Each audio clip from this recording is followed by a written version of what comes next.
I'm Jennifer Samartano, and I am the program manager for the Child Sex Abuse Prevention Program here with PCA Illinois. My prior experience before coming here, I worked for the DuPage County State's Attorney's Office at the Child Advocacy Center. So we did all of the investigation of child sexual abuse. We also did extreme physical abuse and some child homicide cases.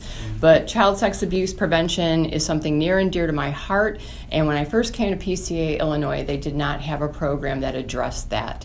And at that time, there were so many cases, as always, in the media that we still hear about even today.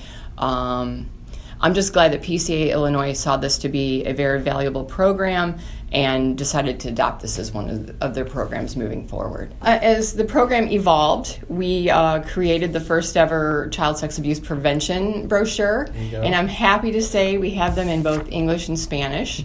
I know doing this, I wanted a lot more information, but there's a lot of information in this, so Denise had to kind of cut down some things. So I wanted this to be the one-stop shop, but if they need to know about CACs, there's information on where to go for that. So we started with the brochures, and then we developed our sexual abuse prevention program pages. We have a lot of information on that, and that took a while.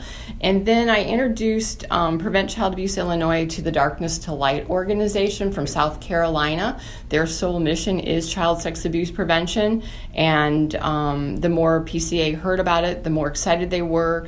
And we are all trained facilitators of the Stewards of Children Child Sex Abuse Prevention Program, and that's a 2-hour evidence-based training for adults, and it teaches adults how to recognize signs and symptoms, how to respond appropriately, and ultimately how to prevent child sex abuse. And it has really shown to create changes in adults' behavior in order to become better aware of what to look for and how to intervene appropriately, and ultimately, again, like I said, to protect children and prevent child sexual abuse. And they have other trainings that we can do as well.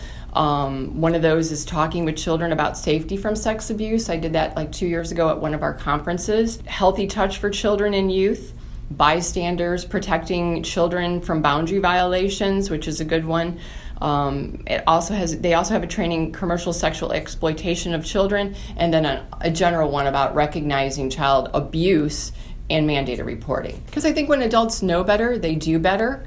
A lot of times in my past history, I cannot tell you how many families came through the door at the CACs and just said something about their gut. They just didn't trust the situation, but they were afraid of offending someone. They were afraid of putting up certain boundaries.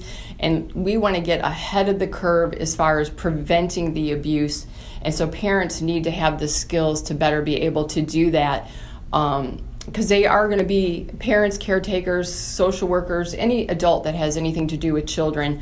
They may be the only lifeline to getting that child to safety. And I think child sex abuse is one of the most preventable forms of abuse. So I think the more educated we are about it, the better off we are for children. We all have children in our lives in one way, shape, or form, whether it's our own children, a neighbor, a relative, children that we see in the community. We want it to be safer for them. So anybody and everybody can get involved with protecting children from child sex abuse.